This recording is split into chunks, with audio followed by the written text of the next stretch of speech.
Hello and welcome. You're tuned into CNBC-TV18 Prime. Let's get cracking on a brand new edition of The Big C. I'm Manisha Gupta, back with your daily dose of commodities, cryptos and currencies. Quick look at the global markets first, and yet another down day for the Wall Street ahead of that upcoming jobs data. The three major indices fell for the second consecutive session as AI stocks and the likes of Nvidia, Oracle and Micron Technology were seen losing steam. Stocks in the Asia-Pacific region largely in green. Back home, signs of subdued trade on the benchmark Nifty, which is trading sub 25,000 levels, as you can see on your screens. Shifting focus then to the crude oil prices, which were seen edging lower after jumping to a 7-week highs in the prior session. We have seen prices gain up on the back of those concerns about supplies coming in from various areas. And then, of course, we've seen the U.S. inventories decline as well. What does it really mean for the prices going ahead? For that, let's go across to Dave Ernsberger of S&P Global Commodity Insights. And we're also joined by Soni Kumari, who's commodities strategist at ANZ. Thank you for joining in. And Dave, to you first, how are you looking at the crude oil prices? Volatile, choppy, but staying in that range? Thank you, Manisha. It's great to see you. And the crude oil market continues to surprise all of us by being as steady as it has been. Those 7-week highs you're talking about, where the price is around $70 a barrel, is really a lot higher than many of us thought the price would be by this time of the year, given OPEC was increasing production. But don't let that stability fool you, because the seeds of volatility are very much planted in this market. I do get your point, really, as the low of this year has been 60, but then the high has been 85, Dave. So it has been a very large range, and we seem to be struggling around that 70 mark. With all these reports of excess supplies going forward, especially by the fourth quarter, how are you reading those numbers? Well, all things being equal, and that's the critical point, actually, all things being equal, the market is oversupplied in Q4 of 2025 and Q1 of 2026. The big numbers we're looking at are that demand will increase by around 700,000 barrels a day next year, but supply will increase by about 1.5 million barrels a day or more. Now, that's all things being equal. Of course, what we're watching, what everybody else is watching, is how changes in consumption of Russian energy could change that picture, and also how sanctions against Iran could change that picture, which means that the market looks bearish based on today's data, but there's a big upside risk if any of those things come to pass on Russia and Iran. How are you reading those geopolitics then, Dave? And I understand there's a lot of ifs and buts at this point in time, and difficult to have that crystal ball bearing, really. But with what's happening with Russia and then Ukraine and then many of those Western countries recognizing Palestine as a country, how do you see the global map changing from here on? Well, there's been a very significant movement in the past 2 weeks regarding the Russia discussion. And the movement is that the United States has made it very clear, President Trump and the administration has made it very clear in particular, that they would like to see Europe buying less Russian energy. And generally speaking, they also like to see India buying less Russian energy and Russian oil in particular. Now, what's changed there, although because the U.S. has been somewhat consistent about that, is that Europe has made a bit of a change in its position. Europe has indicated at the meetings at the United Nations this week in particular that perhaps Europe might be willing to consume less Russian energy. That would tip the balance on the margins of the market globally. It would create an upward movement in price in a more bullish environment. I don't see any change in India's position particularly. I'm here in Delhi today, and I don't detect a change in India's position. It will probably keep buying Russian energy for a little while longer, but Europe could change. That's the big news this week. There's a lot of technical details to come out of that, by the way, but the policy shifting in Europe is very interesting. Dave, as you said, for the Indian markets, not much would change. We're dealing with 50% of a tariff at this point in time. If you have to bring it to 25, something has to change. And what is that going to be? Well, for sure. There's a big debate about what it would take to change the Trump administration's mind about tariffs on India. Movement on Russian oil purchasing could do it, but there are other issues as well in that very complex relationship between the U.S. and India. So that one is above my pay grade, I'm afraid. All right. Let's get in Soni as well and her sense on the crude oil prices from here on. I mean, Dave has given a very strong, opinionated level there. What is your sense, Soni? How would you look at the crude prices from here on? Manisha, I think I largely agree with Dave what he said. So right now, oil prices are holding in the range of 65 to 70, and that's against market expectation when market was thinking that if OPEC starts unwinding even the fourth quarter of this year, I think the good oil prices is going to fall to 60 and even below 60. But that's not the case. I think geopolitical, the risk for supply disruption, it is increasing, and now it's looking a bit real in the sense that Europe as well as US are looking like they are determined to curb Russian oil flows, and apart from direct sanction, the secondary sanctions on buyers, I think that's going to play a major role from here onwards, and that's going to keep keep the Russian oil flows lower. So far, it's strong. I think it's also because of Ukraine has been attacking on Russian refineries facilities, and that's leading to higher availability of oil in Russia, and that's flowing into the global market. But going forward, I think that remains a big unknown factor for the oil market, and that will be keeping oil prices in our view, it will be in the range of 60 and 62, where your geopolitical risk premium will continue to factor in the oil market. Dave, what is your sense on where the prices could be going from here? Because we haven't seen much about 80, but a lot of people do tend to believe that we could be looking at sub 65. I mean, that seems like a higher probability right now. Yeah, our current forecast is that oil prices will average closer to 65 or even $60 a barrel in 2026. Now, what we all need to remember, though, is that Russia is the world's third biggest oil supplier. So the biggest supplier in the world is the United States of oil. Second biggest supplier, of course, is Saudi Arabia, but Russia's the third biggest with around 8 million barrels a day of oil coming to market. So everything we've talked about today about the changing narrative around Russia, the changing policies around Russian energy, that creates an outsized risk that we need to be thinking about. But at the moment, we're forecasting prices closer to 60 to 65 next year. Dave, also, how are you looking at supply concerns when it comes, whether it comes in from Russia or Venezuela for that matter? And then, as you said, there also are concerns coming in from various other countries too. Yeah, there is a patchwork of supply concerns out there. As you've been showing on the screen today, there's conversations around Venezuela, conversations around other supply sources as well. But we should remember as well that OPEC and OPEC Plus does have considerable amounts of supply that it could bring to the market over the next year or so if it needed to, around 2 to 3 million barrels a day of extra supply, which will bring some comfort to the market that if there is further disruption in Venezuela, in Iraq, in any of those countries you showed on the screen just now, there's some stretch in the capacity, some available supply to reassure markets that there will be supply there. But that's not a huge margin for error if we see a big change on the Russian policy. So there's supply out there. It's available to come back to market, about 3 million barrels a day before people start to panic. Well, that's about crude oil prices. But Soni, coming on the precious metals, because a lot of safe haven buying seems to be getting there. A bit of a pause right now in what we've seen in the last 24 hours. But that is the place to be, isn't it? Yes. So, the latest leg of, price rally in gold, I think is driven by the increasing expectation of deeper Fed rate cuts. And, the momentum is looking quite strong, and there are different factors which are, still supportive for gold prices. The first one is definitely, the Fed is resumed its interest rate cut, and the market expecting that Fed will continue to remain in this easing rate path, and with more number of cuts. So back in June, the market was expecting 1 or 2 rate cuts in 2026, but now it has increased to 3 to 4.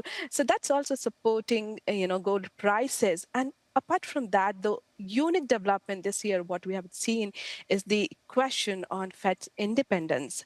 So if market perceive that Fed functioning is influenced by by politics in the US, I think this will be reflected in the interest rate market, and we are seeing that steepening of the yield curve, which is showing the market's stress, and that in turn, supporting the having demand for gold. And but the geopolitical situation, it's not easing anytime soon. And apart from that, macroeconomic headwinds are also increasing for economic growth in the US and other part of the world. We have revised our US GDP growth, and we are expecting a negative delta for 2026. Apart from that, if you look at the equity market, is also benefiting from the rate cut expectation, but investors are largely, they have this consensus that the valuation for the equity market is quite high, and at this moment, investors will try to diversify their risk because of any, unforeseen volatility comes into the equity market. And as long as, what we are seeing, the risk for political risk, economic risk, and financial risk remains high, investors will continue to hedge their portfolio against these all risks, and that will keep all gold prices, pushing higher. It's difficult to, say that, what prices will be next year, because I think our target was 3,800 for this year, and that, prices have already nearly reached that level. So it's all about the factors which are seeing right now, and the structural factors in gold is still looking quite bullish. Soni, I know it's difficult to say where the gold prices can go, because after it started climbing above 3,500 yet again, it's in a no man's land, isn't it? Because it's overbought, but it still continues to see more buying there. 3,800 done, and we'll perhaps see that 4,000 too. But is there a range that you're working with for next year for gold? I'm not asking targets here.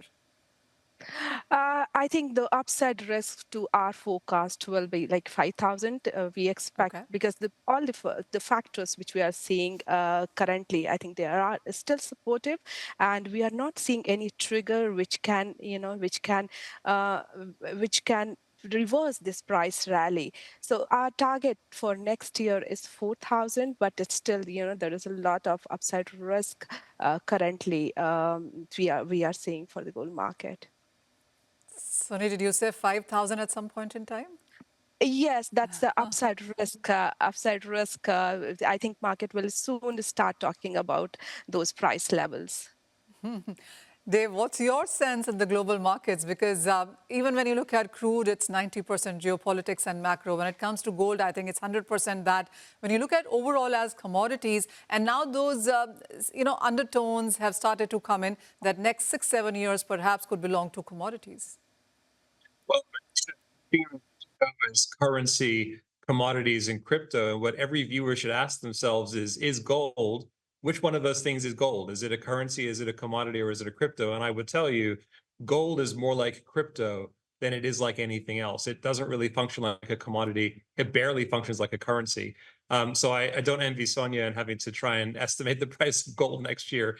It's anybody's guess, just like crypto is, quite frankly. But to your point, commodities are front and center of every country's decision-making around geopolitics. It is central to the international discussion around where policy and intergovernmental relations will go in the next 2 to 4 years. It featured heavily at the UN this week in some of the presentations we heard there. So commodities will be central to the global economy, and the value of commodities will play a pivotal role in the fortunes of nations for years to come here.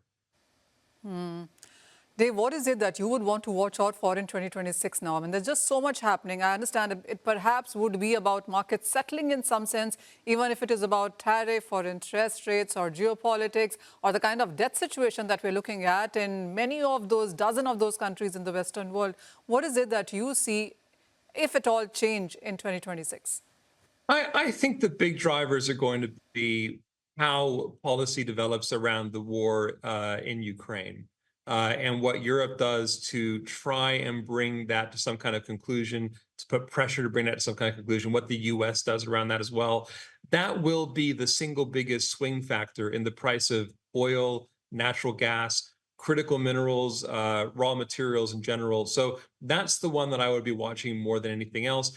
And of course, keeping an eye on statements from the U.S. administration around tariffs will be important. But I think the markets have broadly normalized around the uncertainty in U.S. tariff policy, and they've moved on to what could happen next in Ukraine.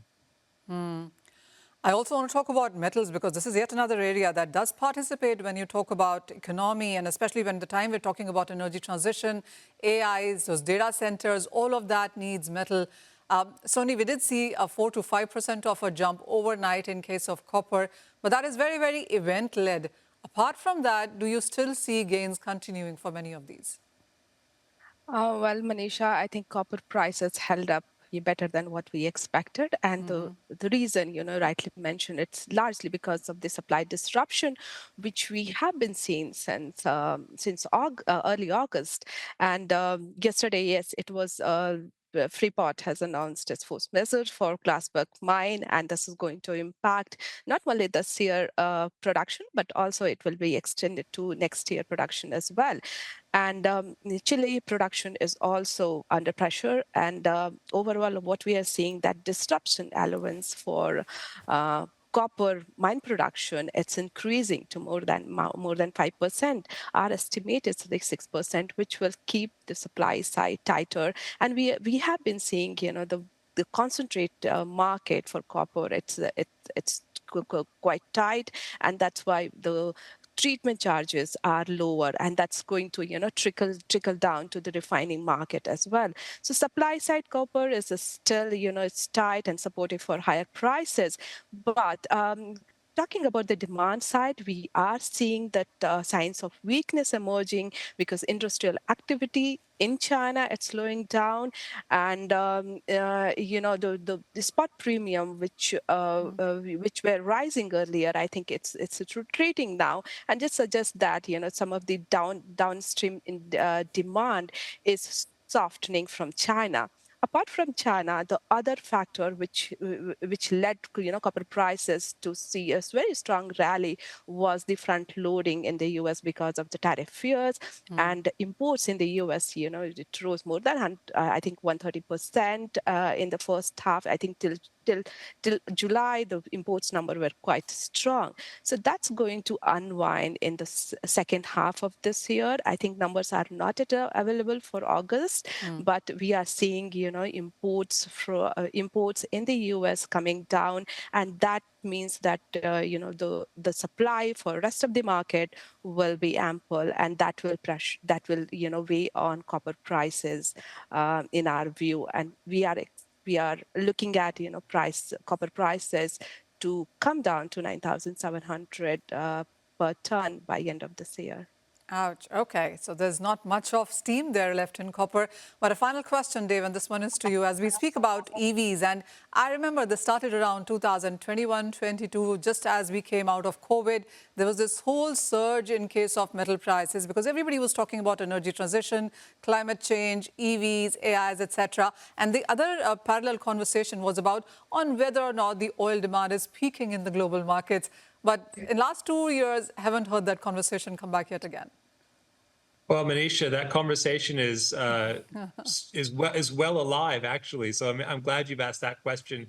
Our analysis at S&P Global is that demand for gasoline in China has already peaked, and demand for diesel in China will probably peak in the next year. So China, which was the engine of demand growth in the global oil markets, is effectively bending the curve in this year and next year on its gasoline and diesel demand. And we will feel that. We're already feeling that in the global oil markets. Now, we don't expect global oil demand more broadly to peak until 2030 or 2035, but the rate of growth between now and then is closer to 1% per year, not the 3% per year the market got used to.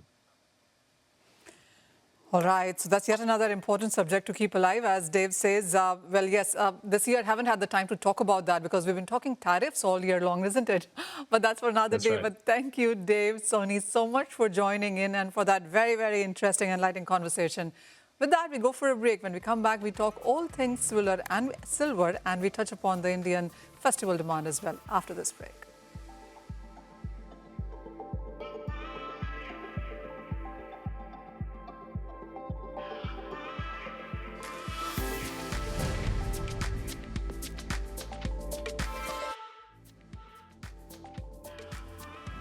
Welcome back. Joining us on the show now is Avinash Gupta. He's Vice Chairman, All India Gem and Jewellery Domestic Council. Mr. Gupta, hi. Thank you so much for joining in. First of all, your sense as well on the gold and silver prices. Slight reprieve, slight breather there, but as everybody seems to be believing, it's not going to last too long. No, I don't think, Manisha. As you have noticed last night, the prices went down and suddenly it bounced back. So there's a strong support at all lower levels. So I don't see gold going down or silver going down further in a very quick succession or very fast. So I see gold still going to hold the price as of now. Are you also working with any targets, Mr. Gupta, going forward for any either gold or silver? You trade in both. I mean, you work with both of these metals. So I'm looking silver at 1,50,000 by Diwali and roughly around 1,20,000 to 1,22,000 on the day of Diwali for gold. So both the metals I am seeing during Diwali doing fantastic. Also, when you look at the recent notification that we have seen from DGFT in sense of restriction on silver jewelry imports, much of that comes in from Thailand. Is it going to make a very big impact for India? And why do you see a notification come in at this point in time? See, there was a malfunction in the FTA. People were bringing in to say that 6% on the plain silver jewelry, and they were converting that into bullion and trying to use the FTA route for importing silver at a zero rate. So that was a very good move by DGFT to stop that so that things become normal. And this is going to help the domestic industry also during this festival season, because the domestic industry works with a 6% import duty pressure on them when they are manufacturing. And if the jewelry, which is lower value addition thing, which comes from Thailand at a zero rate, that gives a very not level playing field to the domestic manufacturer. So that is a good move by the DGFT to safeguard the domestic jewelry industry, which makes plain jewelry in silver. So this is a very good move, I can say, Manisha. Mr. Gupta, also the other thing that most of the markets now, or most of the market participants now seem to be believing is that gold volume decline could be to the tune of 25 to 30% during this festival season, while silver volume decline could be just about 5 to 10%. Are you also seeing this on ground? Manisha, honestly speaking, I'm not seeing 25 to 30% decline in gold jewelry sales in domestic market as far as the sector from where I come in. So I am seeing a decline by 10 to 15% in volume for sure. And that is obvious. And now next 3 months are going to be the most crucial 3 months for the jewelry industry, because this is the season of festivals. This is the season of weddings. So I foresee with the prices going up again, and people were sitting back to see if the prices go down, we'll buy. But now with the clear indication that gold prices are going to stay and it is going to go up, I have seen from the first day of Navratri, the footfalls have increased. So I am optimistic that we will end up at the same level of last year during this festival season. But still, looking at the gold prices, I think there can be a little dip of 5 to 10% at the end of the festival season. But I don't see any fall in sales of silver for sure in the coming festival season. Point taken. How are you also looking at, just coming back to that silver jewelry import restriction, while we do import 5,000 to 6,000 tons, we are still awaiting numbers for this year. But this silver jewelry import is aside, apart from that number, isn't it? Yeah, no, that is part of that number. Okay. It is not apart from that number, but definitely silver jewelry which was coming from Thailand was has increased because of that FTA route people were trying to use for the bullion sales. So that is a big thing which was brought to the notice of DGFT by the industry bodies, and it was well taken by the DGFT, and they have brought that restriction. This is a good move for the domestic industry, and this is going to be very good for overall sales of the domestic silver jewelry. I absolutely get your point, because what we read in the notification is that the studded jewelry still continues to come within that purview, but not the plain jewelry. So clearly you can't be making studded jewelry or bullion out of that. That point is quite clear. I also want to understand on how are you looking at the caratages that people are buying right now, because there have been some reports that it's not just gold where we've seen the caratages decline from 22 to 18, but in some sense silver as well, from 999 to 995. Are you witnessing that too? See, silver jewelry per se, generally it was 925, and it is 925 only. Those people in utensils, there was 999 as well as 925, and most of the people are buying at 925 rather than 999. So there are few pockets in India which manufactures 999 utensils, and still they are continuing, but majority of the people are shifting towards 925. That's the standard which is there in India. There are few people who are doing at 80 also, which is permitted BIS standard. So in that also people are doing, but generally it is 925. How are you also looking at the export side of it? Because we do understand that there have been various reports yet again that the casting is coming in from US, it's getting worked here and then re-exported to US, and that doesn't really inculcate that 50% tariff. Is a lot of work being done that way? Manisha ji, honestly speaking, I'm not the right person to speak on that in a depth, because I don't have that numbers. So it will not be fair on my part to comment on that. Sure.